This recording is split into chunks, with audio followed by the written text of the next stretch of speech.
Today I would just say it's a great day because this is the first lecture in the series called Global Citizen.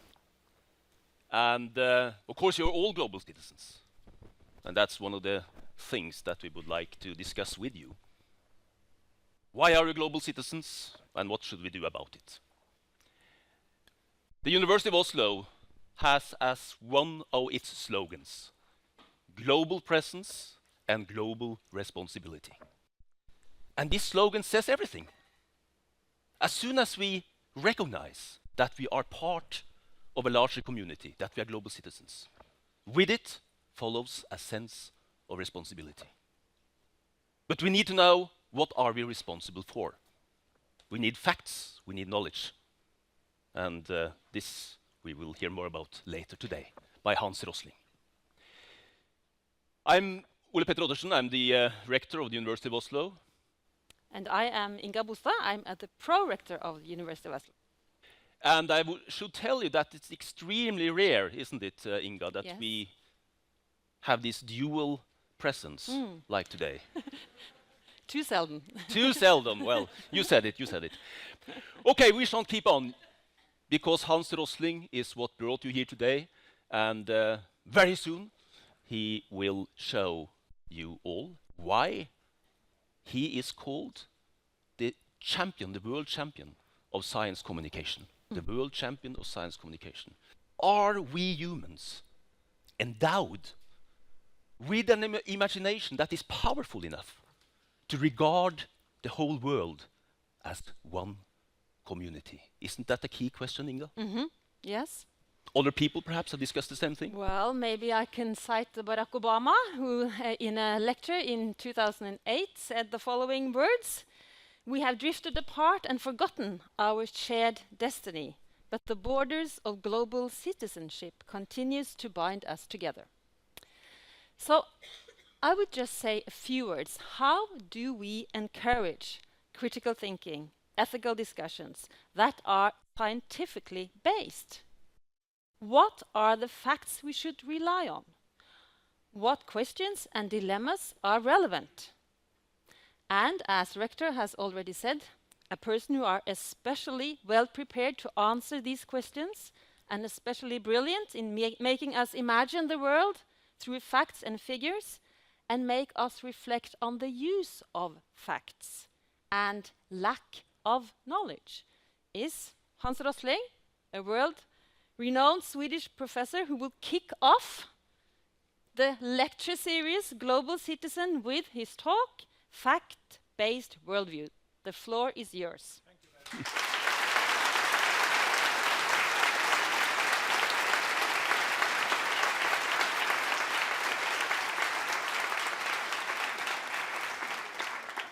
It's always a thrill to come to Norway, you know, and I really appreciate the initiative by the university, and I'm touched by the turn-up of people here. Can you recognize this meeting? 15th November 2008, the date when the Second World War ended. The Second World War created the modern world. It created the institutions of the modern world. It created the concept of the modern world. And it ended that period this day. And do you recognize the people here on the photo? It is actually, I mean, this is Summit of Financial Market, blah, blah, blah, but this is G20. Huh? It's the G20 group. And obviously this is the host, George W. Bush. And I'm going to honor him. It's very rarely that Swedish public health professor honor George W. Bush, but this will happen tonight here. Because he did some good things, and this was one. Because he had a problem. Lehman Brothers and the financial market had gone into the drain. Wall Street caused the global financial crisis. It was not the banana republics or Argentina or Thailand or anything. It was there on Manhattan it was made. And he needed tax money, so he looked for tax money. He just had a business card and nothing more. During the good years, he lowered the taxes. So when the crisis came, he had nothing. He asked his friends, the G7, they had nothing. So he had to invite G20. And that was quite... It's quite interesting how they're standing. When you have a diplomatic meeting at this level, you know, there's discussions for days who is going to stand where on the photo. And I think this photo will be in the history books of your children. Huh? It will be there. So it's very interesting to see that what he had to do to gather this meeting, he had to do something very painful for a Republican president. He had to phone a Latino trade union leader in Latin America. It's very painful. And he had to be polite, and he had to say, President Lula da Silva, does Brazil have any money? And Lula responded, yes, we have. And then came the second question, can you lend us some of your money? And Lula said, yes, but then we want to be in the board of the International Monetary Fund. Anything, and just come with the money, he said. So he's standing here, so Lula got the position next to him here, you know. Lula is standing here, and it's so interesting. Can you see that Bush is sort of leaning to him? He likes Lula, huh? He likes Lula. He's a socialist, and he likes, because on the other side, they started the communist. It's Jin Tao, you know, first secretary of the Chinese Communist Party. And next to him, the dictator monarch of Saudi Arabia. So he's here with a socialist, a communist, and a Muslim. And look at Sarkozy, he's standing here. How come that France is between a Muslim and a Buddhist, he said. It's very strange, you know. Who they are, they are very proud. Can you see how proud they are? Huh? How proud they are. And there's Erdogan from Turkey.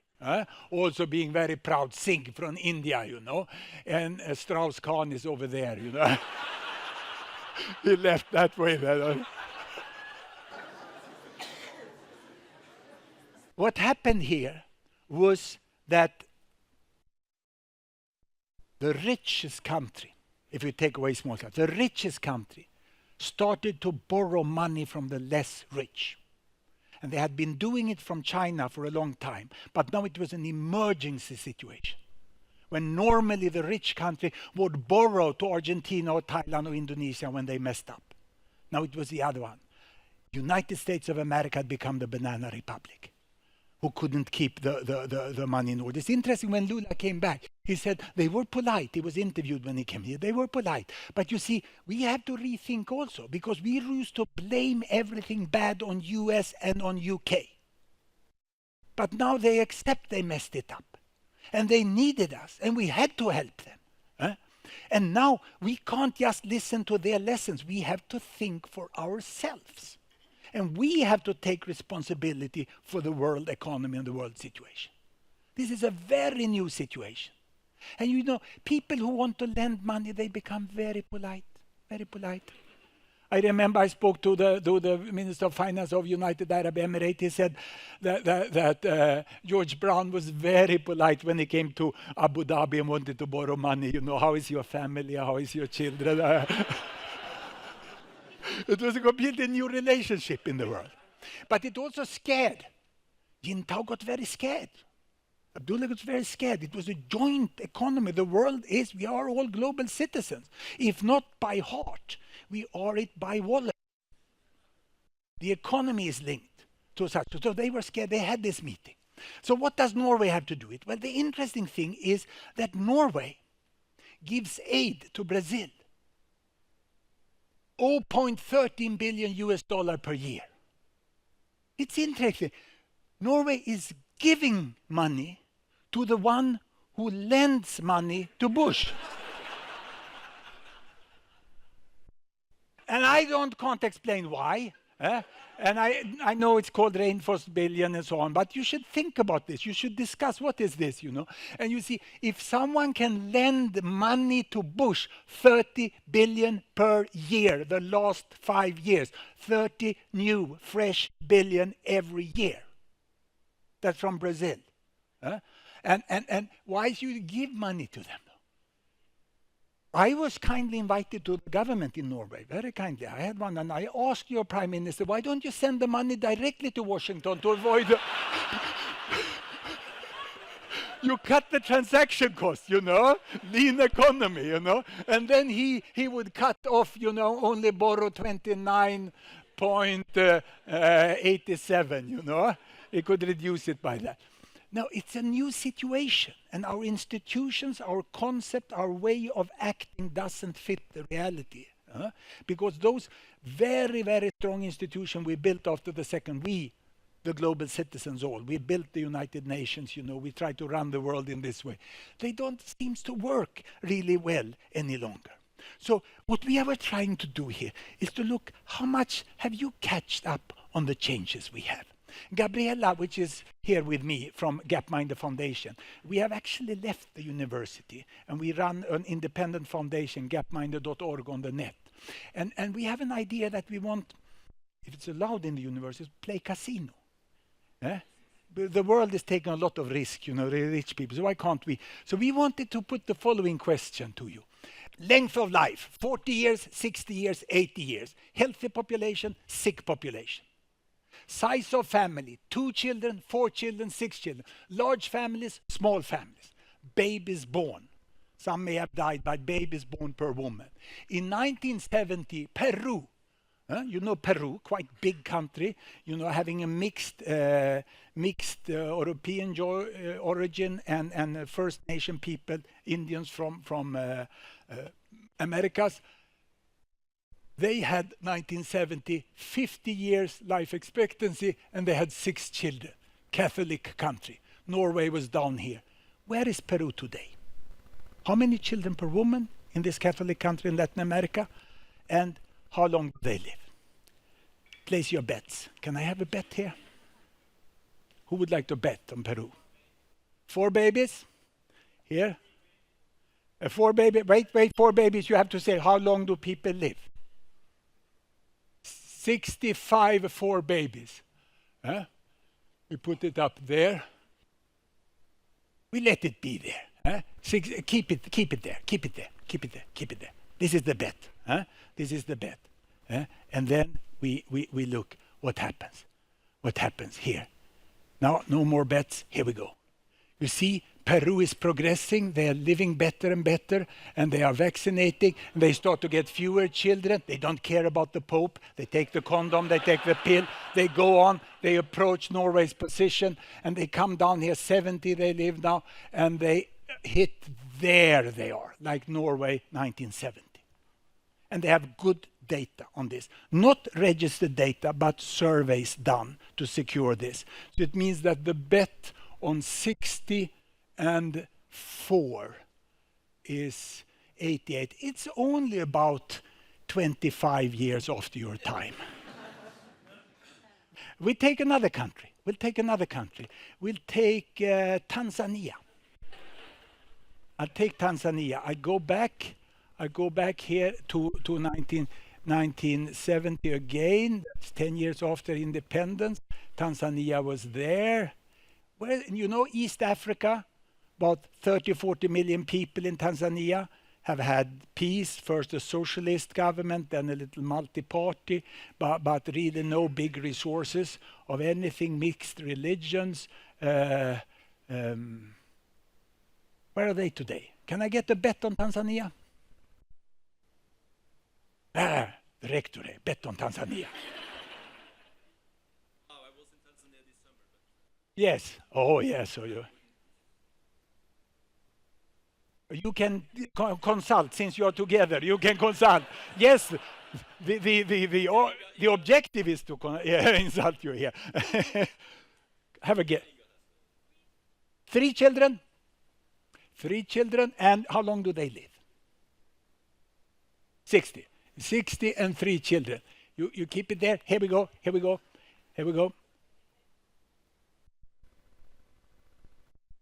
3, we have the bet on 3, and we have this, that's very good.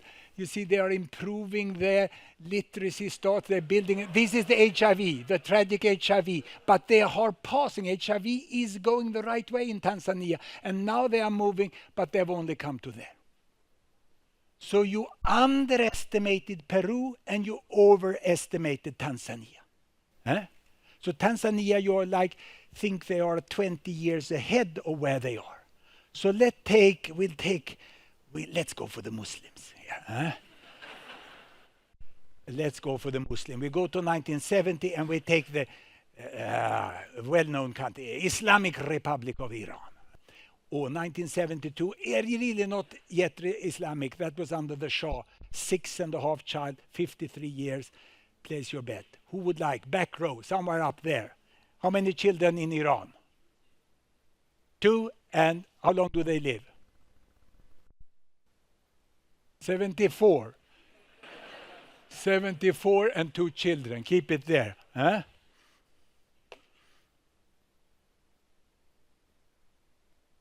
They are mowing. I forgot to put the tracks. I can put the tracks there. Here Iran is coming, the result of the revolution, and down they go, and they get less children per woman than Norway. And an applaud for the back row.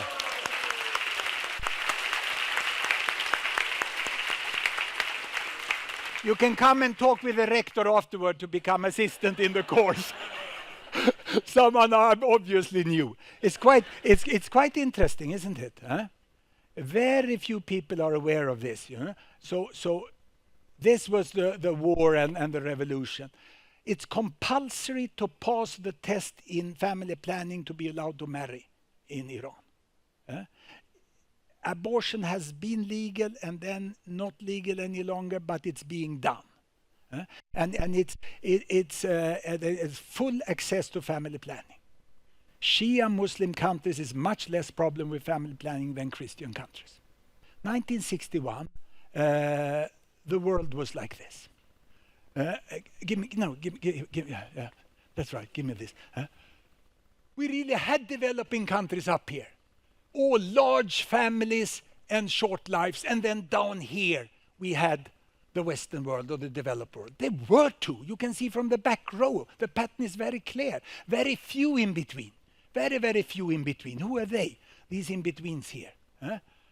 Hong Kong and Cuba. So if you want to see if Cuba has been successful, you compare with Hong Kong. Because this was the year of the revolution in Cuba. You don't compare Cuba with these countries because Cuba was never part of that. It was a very special historical background in Cuba. And then they've been successful, but they didn't move from here to down there. But look at what has happened with the whole world. Countries get healthier and healthier, come to a certain, and then it drops. They can be Catholics, Muslims, communists, democratic, doesn't matter, you know. Because in the bedroom there are other rules, you know. And it's quite interesting that you see it's down here. And you would see even Bangladesh being so successful, India here, Pakistan here, Afghanistan up there. Can you see the clear limit between the developing world and the developed countries? No, it's bullshit taxonomy. There is no difference. They're all down here. And you said, yes, lately because of one-child policy in China. People attribute too much to communism. Yes, Mao Zedong gave literacy, some health and electricity to people. But there's 1.6 children per woman in China, where the communists rule. In Hong Kong, where there was no one-child policy, there is one child per woman. You see, this is what I said to Rector. You have too much discussion, too much ideology about the world. You have to start by the fact. You can't discuss what is the cause, how cruel is one-child policy, do they follow it or not. If you don't know where there is no one-child policy, it's left. Taiwan is one child per woman. Japan is 1.3. And why is it one child per woman in Hong Kong? I think I found the solution, not in statistics, but at a dinner. I lectured at a bank conference in Hong Kong and got at the dinner, and I sat next to a young, very successful banker. She was less than 40 years old. And I understood from our conversation that she didn't have children and she was not married. And she lived single. So we got friendly. So I asked her, you know, at the dessert, not as a proposal because I'm a married man, but just for interest, you know, don't you think about children? It's good when you grow old, you can start to discuss these sort of things with young women again. Don't you think? Yes, she said, I think about children every day. It's the idea of a husband I can't stand.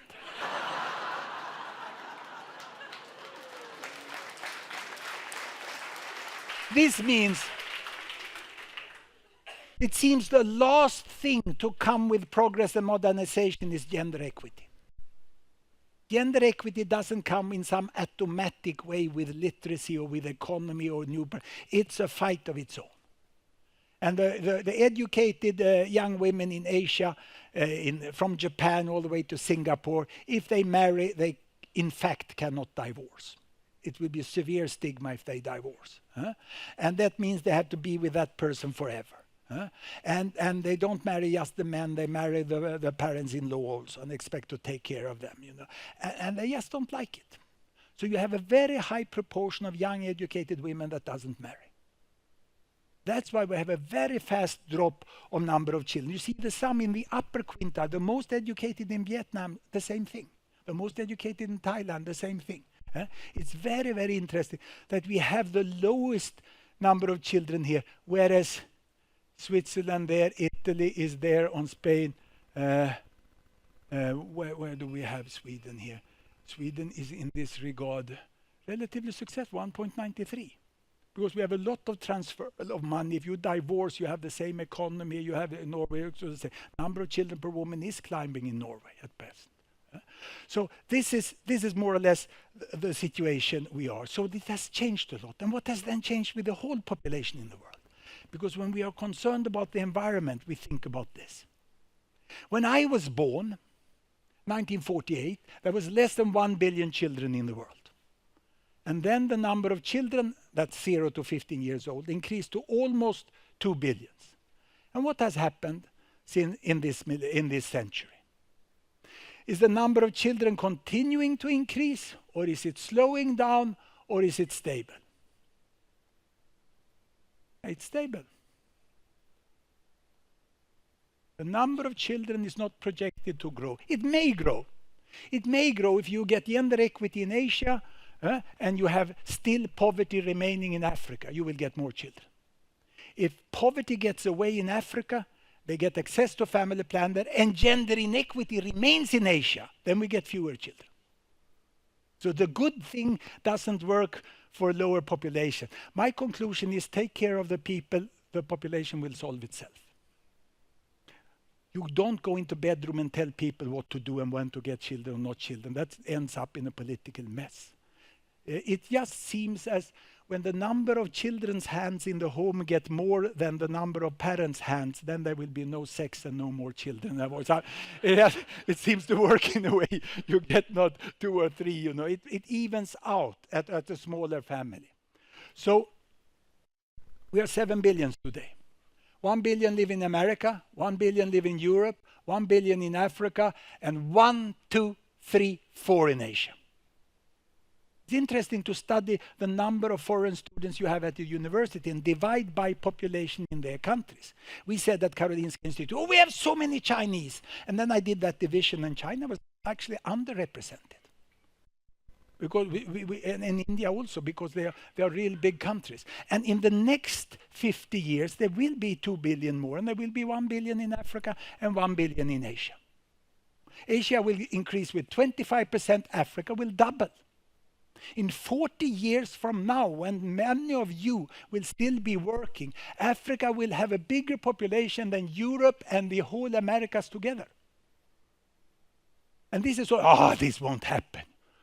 Everyone sits like this. This won't happen. Exactly what we said about India in 1960 when I went to school. This won't happen. Now they have 1.2 billion people and they are healthier than before. And many things go well in India, but there's still deep poverty and shameful inequities in India. This is what people say that I am too positive. No, I'm not saying what has happened. There's still horrible poverty in India, but the general thing is progress. 2.6 children per woman in India, 2.3 in Bangladesh, 2.4 in the whole world. And if I divide this into North America and South America and this into East and West Europe, then you can draw a line around what used to be called the Western world. It doesn't have any definition. As soon as a lecturer say Western world, you raise the hand and say, what do you mean with Western world? As soon as they say developing countries, you ask, is Turkey and Iran included? We must know what we talk about when we discuss the world. I didn't know how much of Greece to include here, and it was... It seems I cut off Sicily. No, that was a nasty joke. But it really shows that we don't have a group of countries which is in one way there and another group of countries there. That it's more of a gradient all the time, whatever we look at. And this then used to be called the developing world. In textbooks, in seminars and everything. I have invented a new term for it. Basically, I don't want to have two types of countries. I want us to have several groups. But if you have two groups of countries, I know what you should call this one. Call it what it is, the world. It's actually the world. This is the exception. This is the exception. That's what Bush learned, 15th of November 2008. Lula, Jintao and Abdullah. They were lending the money. He learned it. And he hasn't started to pay back yet. Obama hasn't paid back. They continue to borrow money. So the question is, with this course here, Global Citizen, will this concept disappear? And we will start discussing the world instead. Will we discuss it in geographical regions and then the inequity between the countries in the region, and most of all the inequity within countries that are quite big? And to understand how big difference it is in education, in health, in rights, in access to money within countries. This is more or less how we see the world. And what is it then, which it may be 3 billion in Africa, 2,100, but this is where we will end on 10 billion. The fast population growth will be over in about 40 years. Then it may continue to increase slowly or start to decrease or remain the same. 9 to 10 we will be. I will show you why. Because first I will show you that you can trust United Nations population. It's actually a study done by Nico Kielman, a professor in economics here at Oslo University 10 years ago. I don't know if he still is here.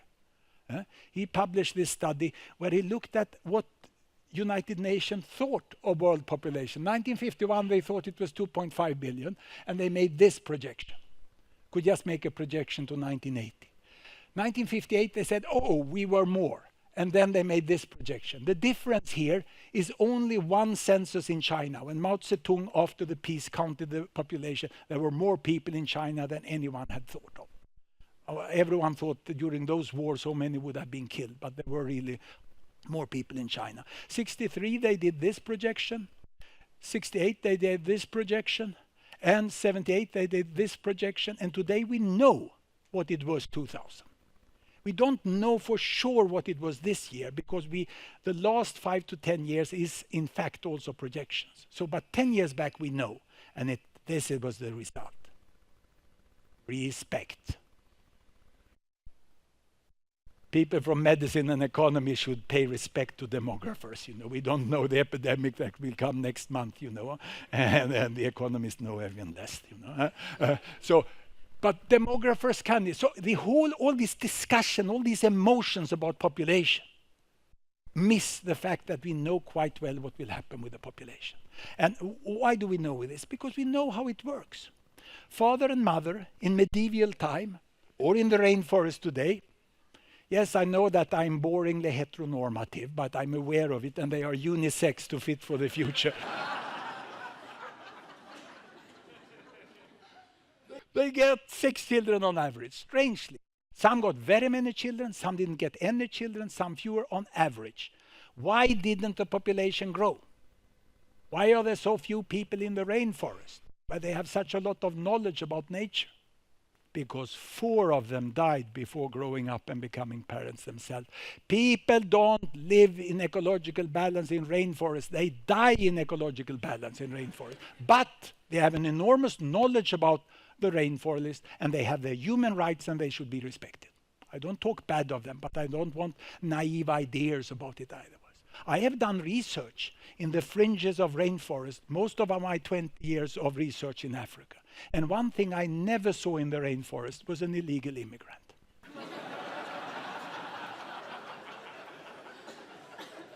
And when Matthias Klum goes to the rainforest to take photos, he doesn't bring his children to work. He brings a doctor in intensive care. It's very dangerous in the rainforest. A dangerous place in many ways. He takes very good photos. What happened here after the start of Industrial Revolution? Still 6 children, but only 2 died. That was what started the population growth. People from Norway and Sweden didn't emigrate to the United States because life got worse. They emigrated because it got slightly better. And when it got slightly better, the population increased and there was no more land. And the increase of population was faster than the increase in economy, technology, and agricultural output. And now we are 7 billion. And many think, oh, it will continue like that. No. It won't. We have almost reached the new balance. The new balance. 2.4 children per woman now, 0.14 children dies per woman in the world. We have 200 million pregnancies in the world every year. 20 million sad miscarriages, missfall. We have 45 million abortions. We have 135 million children who are born, and 7 million of them dies. The deaths of children is very low, and that's why it's not the factor, it's one of the factors that makes couples decide to have fewer children, that they see that they survive. It's one of the factors. There are other things also. So why will it then continue to grow? If the number of children will not increase. And the average length of life is already 70 years in the world. Why will we get 3 billion more? Many environmentalists tell me, oh, we should stop at 7 billion. We are exhausting the resources. That's why we have developed this new educational tool here. Imagine that one toilet paper roll is 1 billion people. Then we have 2 billion children below the age of 15. 2 billion in your age group, 15 to 30. 1 billion 30 to 45. 1 billion 45 to 60. And then me, 60 plus, here on top. This is the world population today. The reason that 3 billions are missing here is not that they have died. It was that 30 to 70 years ago, there were fewer born because the total population were fewer. But then we hit 2 billion, and now we won't get more children, and it will not grow because we will live so much longer. Everyone talks about this because they are scared of dying. You know? But we know what will happen. At my age, we know it. So what will happen? These ones will die. The rest of you will grow 15 years older and you will get 2 billion children. Then the old dies again, and the rest gets 15 years older and they get 2 billion children. And the old die, and the rest get 15 years older and get 2 billion children. Voila, 10 billion people.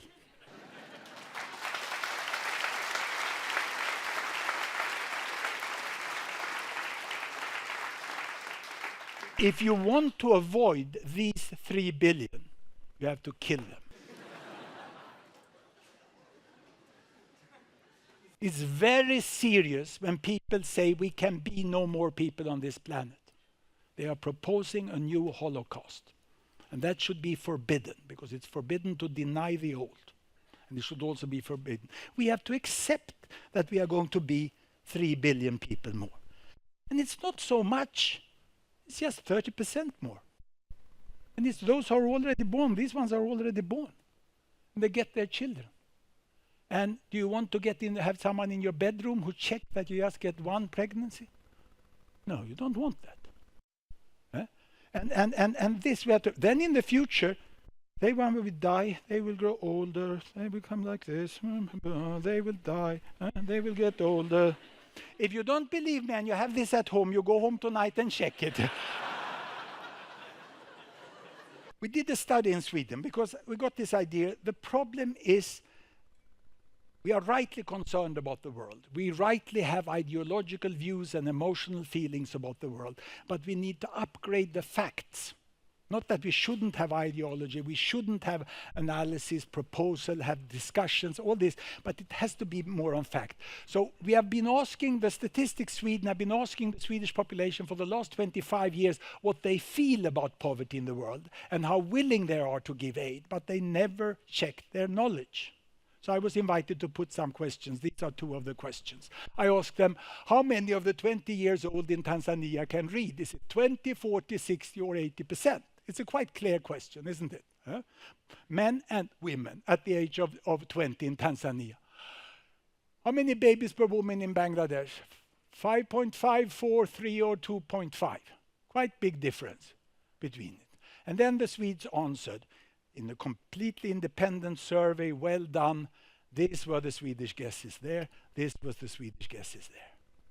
And the right answer, of course, is this. And then I went to the zoo, the Skansen in Stockholm, and asked the chimps. And they had 25% here.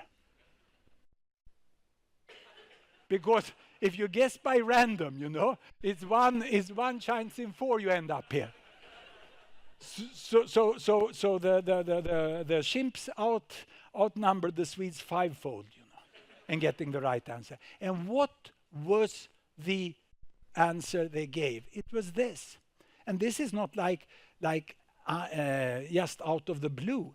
This is what it was 25 years ago. We have a view of the world how it was 25 years ago, and that we keep discussing. And then we think we can kill these three or anything. We have to accept what we have in the world and what we are planning for and the challenge we have. And it's too much this, if I a skeptic or not a skeptic, I'm so bored on this climate skepticism here and there. No? We have to, it's unprobable. It's a probability judgment we have to do, and then we have to act on probability judgment. But some things we know much better. And at least we should know that it's like this. If you see my video, Religions and Babies, you will see that the number of children, the number of babies per woman is the same whether you have a Muslim country or a Christian country. No difference. Depends on economy and schooling, but not on that. You have poor countries who are Christian or Muslims, and they are more or less the same. You have middle, you have high, and it's the same. This is what we have today, the normal family in the world. Once more, I don't say that every family is happy and going on. We have 1 to 2 billion fellow human beings who live in deep poverty, who fight to have food and shoes. You know, that we have, but that's 1.5 billion out of 7. Take away the richest, 1 billion, you still have 6 minus 1.5, 4.5 billion who have food for the day, who have shoes, or somewhere in between. And there, this is the most common family, building their house like this in Mexico. I remember this 1950s, when my father and mother got a state loan and a private loan and a family loan and could build a little house in which I grew up.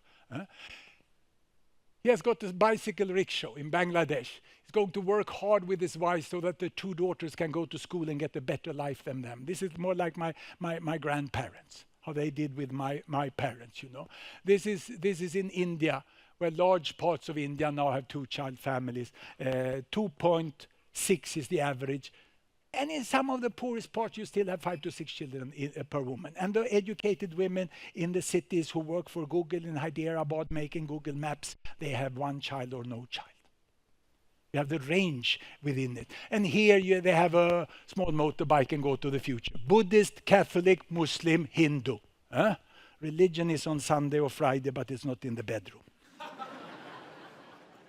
And religion can work as guidance. I'm fully respectful to religions. I'm not saying religion is anything bad. I just say that all religions have proven that they can adapt to the interest and the best life for families. There's not anyone who have put an obstacle. Perhaps the Catholic Church in Philippines are very resistant. But on the other hand, the number of children per woman in Brazil is lower than in Sweden and Norway, and that's pretty Catholic country. So it all depends on what sort of, how that religion's organization and representative act in that country during 1 decade. And then fanatic religious people, they are in all religions. Let me go a little more detail since it's a university. Here I had 1 billion in each. Now each doll here is 100 millions.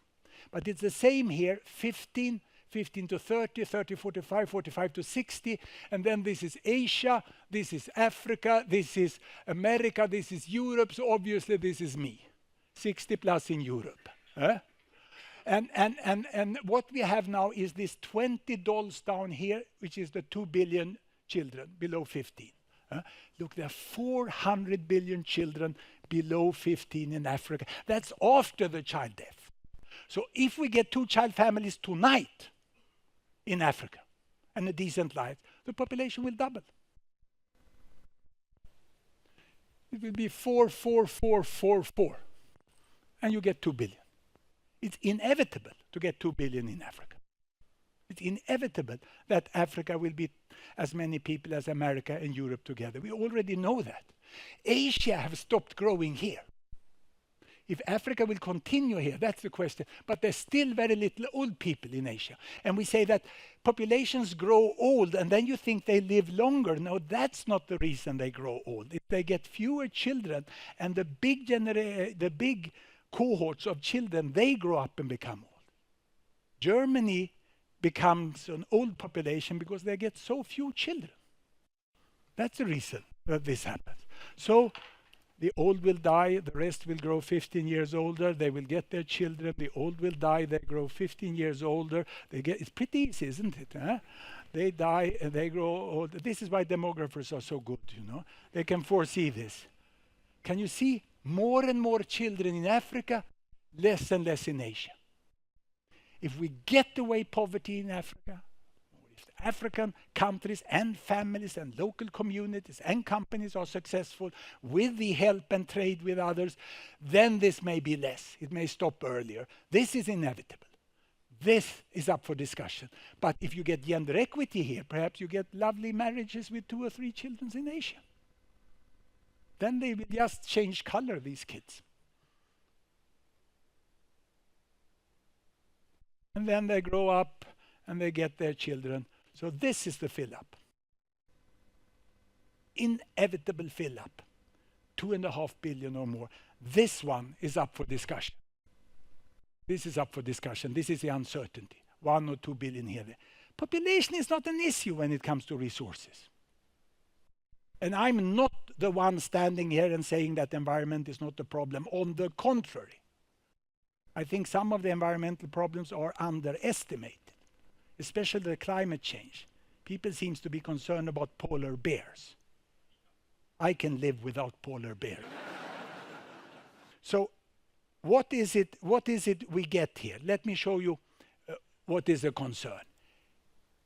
There are several different environmental issues one could discuss. I'll stick to climate change and carbon dioxide emission.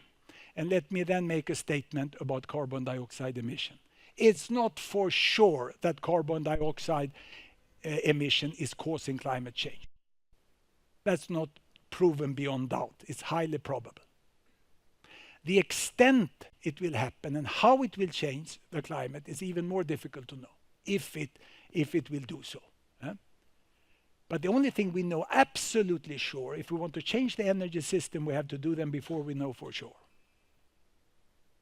Because it takes 25 to 50 years. And that to me is facts. That's not up for discussion.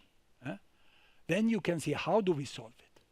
I would say, I worry most because the walls to the sea will be so costly to build. It will destroy the economy of the world. But what we see today is the present situation. Look here, carbon dioxide emission per person, income per person, size of bubble is how much carbon dioxide the country is emitting. And then they say, oh, the Chinese bubble is bigger than the American bubble, is the Chinese causing the problem. There are more people in China than in US. You have to count per capita. I only hear one thing when I talk to students in Asia. When I talk to scientists in Asia, politicians in Asia, media people, activists, we count per capita in this world because the rector of Oslo University have said that we are global citizens. This is one little exercise, looking at not how much countries emit, but looking at this. And then it's up here, and if solar power is successful, why doesn't Australia use it instead of emitting 19 ton per person? And Norway is there, 9.7. It's coming down. It was some gas flaring, which was right. Norway is doing one thing very good, and that's meticulous, fast reporting of carbon dioxide emission. That's being very, Norway is almost leading that internationally. But it's not lowering it. No, but don't laugh about that. Sweden went to the discussion in Durban and hadn't reported carbon dioxide emission for the last 23 months. And when we reported it, it had increased with 10%. We report carbon dioxide emission with such a delay, but we report unemployment and economic growth per quarter, per month unemployment. We have to report that. We have to become a political issue. 1970, Norway emitted 7 tons, and Bangladesh emitted 7 children per woman. Today, Bangladesh emits 2 children per woman, and Norway still emits 7 tons. So you see which countries change and which country doesn't change. Basically, these rich countries doesn't change. Actually, some of our emission is hidden because we start to import products from these countries here. So some of the emission is transferred to these countries. But really, I think you have to start measuring just these and see what enormous difference, and start to say, oh, Africa can only use solar energy because they are down here. Doesn't make sense. Doesn't make sense. India can't use coal. Of course they can, if it's cheaper. And in many places it is cheaper. It's up here we need to see the change, and we don't see it. We talk about rich and poor. And the rich people, they have all this sort of electrical stuff, and they have all the machines, and they fly for holiday abroad. And the poorest people don't have electricity, they have fire on which they cook their food and light their home. But they're only 3 billion, 2 billion there and 1 billion there. The other 4 billions, they're somewhere in between. That's what you miss if you think developing countries and rich world. And how do they live? Well, this is the poverty line, $1 to $2 a day. That's to have food. Food, clothes, house, kids to primary school. This I call the airline. It's when you can go by air for all you fly Norwegian to the Mediterranean, whatever it is, And then out of these ones, one have washing machine.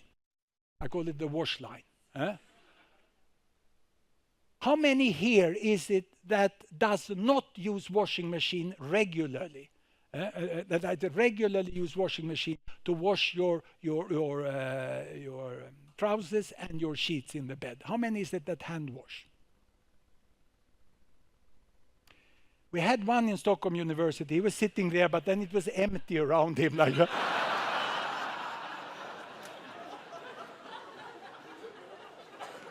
It's interesting. Everyone here use washing machine. That means that every family in the world should have access to washing machine. They don't have to own it.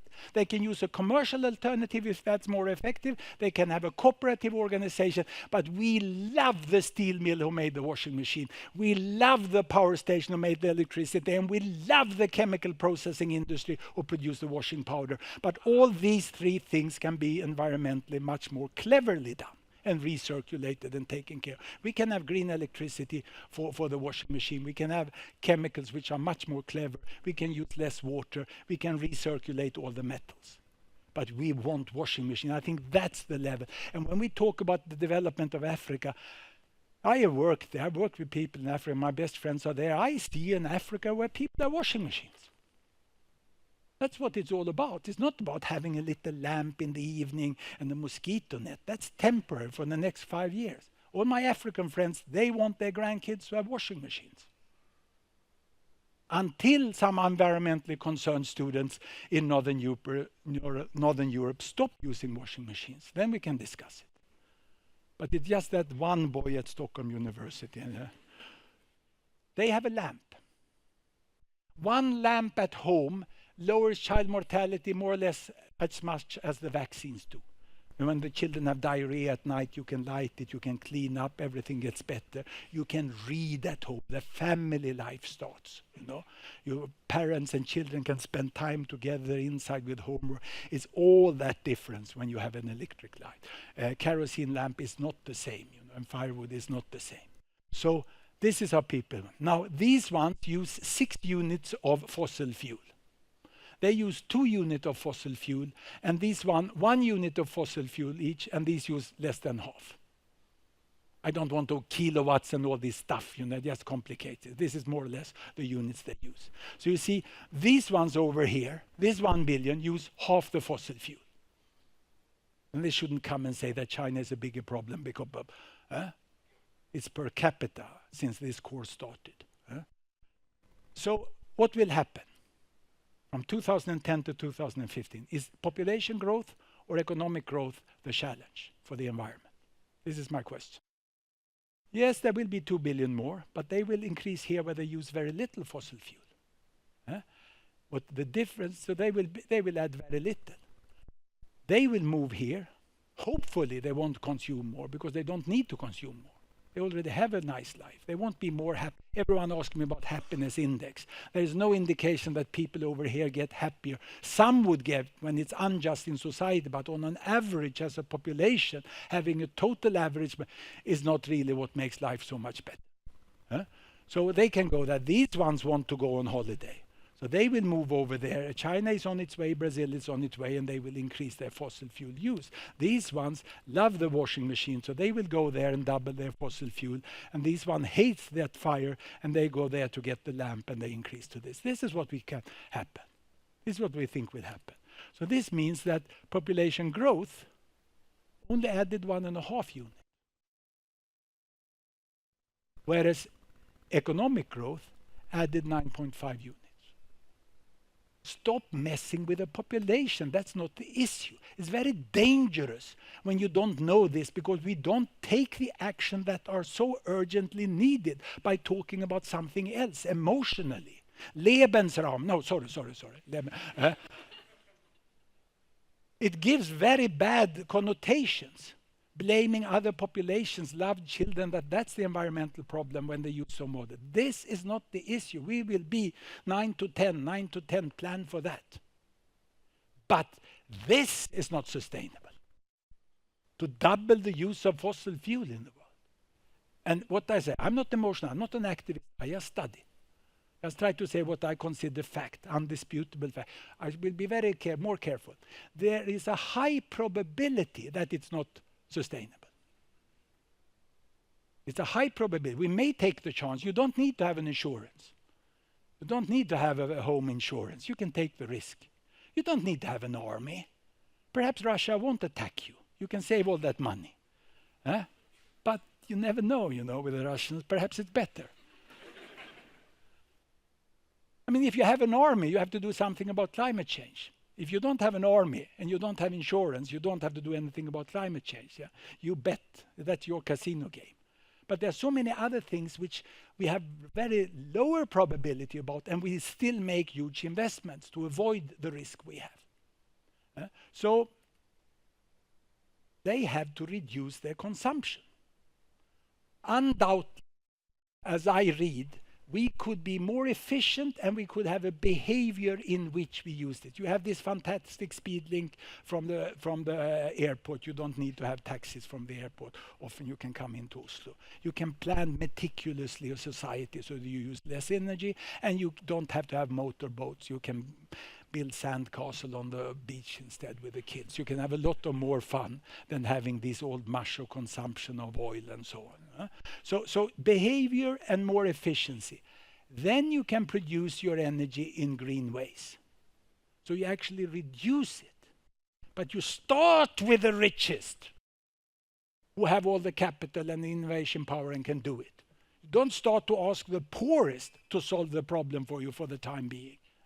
Then this one will get green. And I accept that they may build coal power plant. I'm quite happy that India built a coal power plant in northern Mozambique where I work, where people are so enormously poor and just need the electricity. And it may be one of the last ones. It may be that solar turns out to be cheaper, but it still isn't proven cheaper at big scale. And it has to be complemented for industrialization with other things. Then, with this one, we are in a better situation to diminish it. Yeah, I strongly convert less ideological studies, more looking and calculating what it really means and what will happen. My daughter should study. She shouldn't have a life like me. Don't come and tell her that her daughter should continue to wash by hand. She doesn't like it. The favela in Rio, they voted for Dilma Rousseff. She was minister of, and ain't she beautiful? The old revolutionary now makes good situation for the market forces and the economic growth there, you know. And her motto when she was Minister of Energy was Luz para todos, in Portuguese, electricity for everyone. It means light and electricity, the same word. It's this one, people want electricity. So we will have a lot of more consumption in the world. We will be 10 billion, but it's the economic growth. But it's not economic growth for wasteful things. That's why I took the washing machine as example and not cars in China. Everyone said, all Chinese cannot have a car, that wouldn't work. No, I said, if every household doesn't have more or less the same situation, how do you think the world will function when we are global citizens? We have to accept that. And take the most feminine machine you can find, the washing machine, and think about that instead. It's serious. This is from 20th of August. This is from National Snow and Ice Data Center, Denver, Colorado. It measures the area of the Arctic ice. This is the average from 1980 to 2000. This is the year 2007 when Al Gore came and got the Peace Prize. It was this line that brought him the Peace Prize. Then we had the lowest ever area here in the mid-September. This is this year's line. We have less Arctic ice today. The reality melts the ice faster than the models. Did you hear? It's faster than the models. That many of us, including me, thought perhaps they were exaggerated. Now we look at it. I look at this daily now. It's absolutely fascinating. Every day I see. I go it on my iPhone and go and look it. It's very interesting. It's all-time low at present. This is the Arctic Sea volume. It's even more terrible situation because when you just look at the area, you don't see the volume. And that has since 1990 decreased from 12, 1,000 cubic kilometers. Sort of difficult unit to understand, but it's now down to 3. That ice we have is very thin. It can go very fast. And be careful in Norway, because this may be good for Norway in one respect. Because Kirkenes may be the new Rotterdam, where all the containers in Europe will be united and sent off through the open sea to Shanghai. You will be, as a country, in a very difficult situation because you will be suddenly this awkward geographical position you had. The only excuse is that your country is so beautiful. But it's very, really cold and it's very special in many ways. This must suddenly become a very... If you own some land in Kirkenes, you are happy. If not, you buy it tomorrow, you know. This will change and it will melt. This is the melting. You will see this map daily. It's very interesting. To me, this is what I see. I most lecture about what I actually can see. What we can see generally in the world is an economic situation that looks like this. 1800, all countries had less than 40 years in life expectancy. Miserable. They had just $2,000 on average. Very unequal. Britain, Netherlands, and the Americas, and then the rest of the world. And this is more or less what happened. They got richer and richer through technology and market economy, and then through medical and public health discovery, healthier and healthier. Also behind this is better education, of course. And there we came into the new world, 1948, with the rich countries up there. And then China starts to go up, but Mao Zedong makes some severe mistakes, and then he comes up again here, and Mao Zedong dies, and Deng Xiaoping goes for the money. Look here. That's the world today. You have down here, you have Congo, and up here, you have Norway. Where is most people? They're here in the middle. Just here in the middle. This is Chile. They get aid from Norway. This is Mexico, this is Brazil who get aid from Norway. Norway, so I criticize Norway on this. Let me just say, Norway is having an absolutely fantastic, steady policy in health aid when it comes to vaccination and lowering child mortality. Much more than other countries. Together with Gates Foundation have been very steady. Also the Norfa, the investment fund you have, there's a number of good initiatives, not to mention the peace negotiation that Norway have been able to contribute to. But when it comes to this, what I criticize Norway for it's joint for all the rich countries. They don't know who they are. They have an identity crisis. And they don't know how to relate to Russia, Brazil, India, and China. So you sort of don't you can't handle what poverty is and what this is. This is the income distribution in the world. I should show it from when I was a student, 1970. And I take away health, just money for families. $1 per day, $10 per day, $100 per day. I compressed the high incomes. I took apart the low ones. Because really, you should have a relative scale or a logarithmic scale, as it's called, for money. And when I went to university, we had all this hump of people who was below $1. That's more or less when you are hungry every evening. Africa is here, Latin America, East Asia and South Asia. This was the Soviet economy, trying to catch up with the OECD, the West. Latin America was here in between. And what happens was this. That was indeed an economic growth in the world. But the inequity didn't decrease. The distance between the richest and the poorest got wider because the richest got richer. What I hate to hear when people say the poorer just get poorer and poorer. They can't get poorer. There's so many hundreds of millions of people who are so poor that if they get poorer, they die and disappear. You just are hungry. Matthew 9:11, Matteus 9:11. Our daily bread give us today. Let's hear. We just have food. So the poor are here. The terrible thing is the projection here to 2015. We are working a lot with projection, but if I go to where we are now, we still have this huge number, 1.5 billion of people who are still in poverty as we are stretching away in this end. So you have to have more than one thought in the head at the same time to understand the world. This is dreadful poverty. And many people who get to work get very bad working conditions. And just an accident at work and they don't have insurance, they fall back into poverty. But the overall picture is positive. The overall picture is positive. But people don't stand here and say, hooray for market economy, we love globalization, because they know they are just one step back in poverty. I started to lecture about global health. I said, poverty causes diseases. It was here. Poverty causes diseases. Now I say, diseases cause poverty.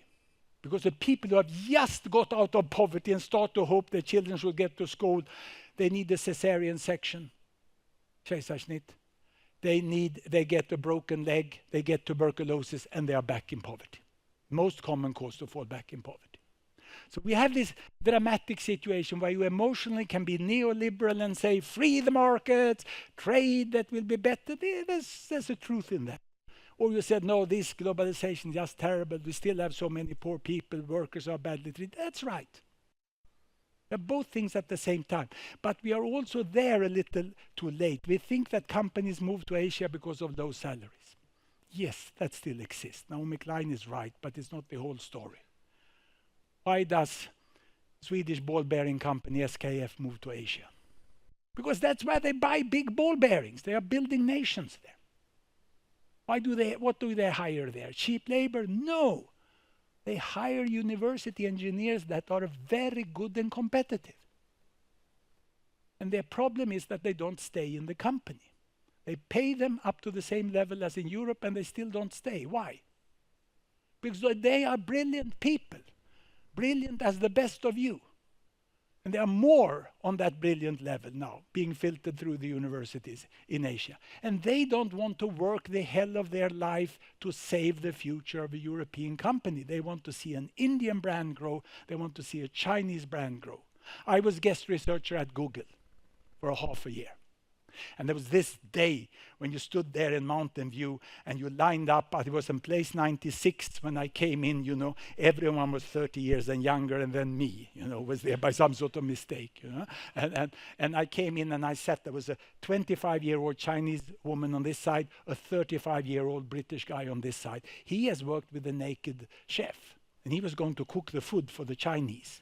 She had came out of computer science in Beijing with the highest score. She had gone to the net. She did the coding for Google on the net without going to US. They sent her the green card and hired her. And now a British guy was going to cook the food for the Chinese. That's a new world, isn't it? I like it when it becomes very concrete and you see it. And I asked her, now your future is in San Francisco.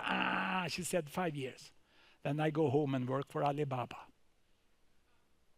Because she wants to see her companies beat, you know. So you have at the same time, and I'm not saying that low-paid workers are badly treated in Asia. They are, but a little less bad now by the major company. And things are getting better in that also. Now it's more the internal companies that treat them badly. But they move on in a very, very interesting way forward. This is the poorest. This is the disease I've been working with in Africa for many years. I have the permission to show this photo from the families. Poverty. Those who one step more and they die. This is also poverty. Can look ethnic and nice, you know. But imagine every day you have to walk for water. See the girls there. Can't go to school, have to carry water. Huh? So this is progress. This is economic growth. She is so happy. She says, I love ball bearings, you know. I love industrial revolution.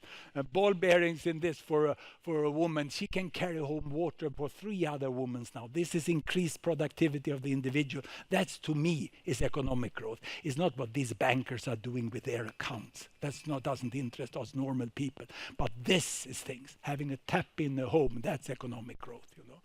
And this woman we interviewed in our studies in Malawi, she told the whole story. She said, it's very good that I went to school. Thanks for aid that gave me the books. Very good that my kid is healthy. Thanks for aid that gave us the mosquito net. Mosquito net does not function if you sell it at the market. The poor are so poor so they can't pay for it. But when they get healthy kids, they get fewer kids, and then they get microcredit, and then they can grow their economy. Thanks the World Bank for the tarred road. Now I can reach further. Rights is good. I want to make my own decisions. I'm alone because my good husband is working in the city to earn money so we can build a better house for the children. Microcredit was good. It bought me the bicycle. And I can go with my products. But I really don't want a market. I want a job. Can't anyone invest here? Doesn't matter if they are white or yellow. I just want to work in a factory and have a paycheck every month, you know. And information is good. The cell phone is good. But I have a dream. I want electricity and fertilizer. But aid won't give it because the aid doesn't like to build dams and they don't want to give me fertilizer. They want me to do ecological farmers, and damn it, I do the most ecological farming in the world. We have to cut down the energy use and the resource use in the richest part of the world, but in the poorest, people have to use more. We have to differentiate them. The poor are not going to solve the problems for the rich. This is the cutoff. You see here, money. That is health up here. This is where OECD say everything on this side is aid. But we took away Russia and Ukraine for some obscure reason. And Brazil was hit this line in 4 years. So all that idea of giving so much money to Brazil won't work. Gavi, which is where Norway is really doing well. So having criticized Norway, let's take the example, Global Alliance for Vaccine Initiatives, together with Gates Foundation. They cut here and say every country on this side gets free vaccines, symbolic payment. Here you graduate for 5 years, then you pay yourself. Damn it, you should be able to pay vaccines for all kids. There are rich people in that country. Tax them. We won't help that country to progress if we keep paying the vaccines for the kids. It's in the interest of the rich to pay for vaccines for everyone. Huh? It's very interesting that it's so much difference here. How would you relate to this here in the middle? Those are the ones that lend money to Bush. Why should Sweden give aid to China the same year as China buys Volvo? Explain that to me. I can't These are the countries that have been removed on the list. I really advise you to do this. No one studies this, why we have this list. It's a very good thing to run for your seminars, what the relation should be. We gave you this map. You have our website. There you can get free access to all this software. We have Creative Commons license on it. We call us Mind the Gap from London Underground. It's a good idea, you know. You can upgrade your worldview. And remember, if Bush did it, you can do it. Thank you.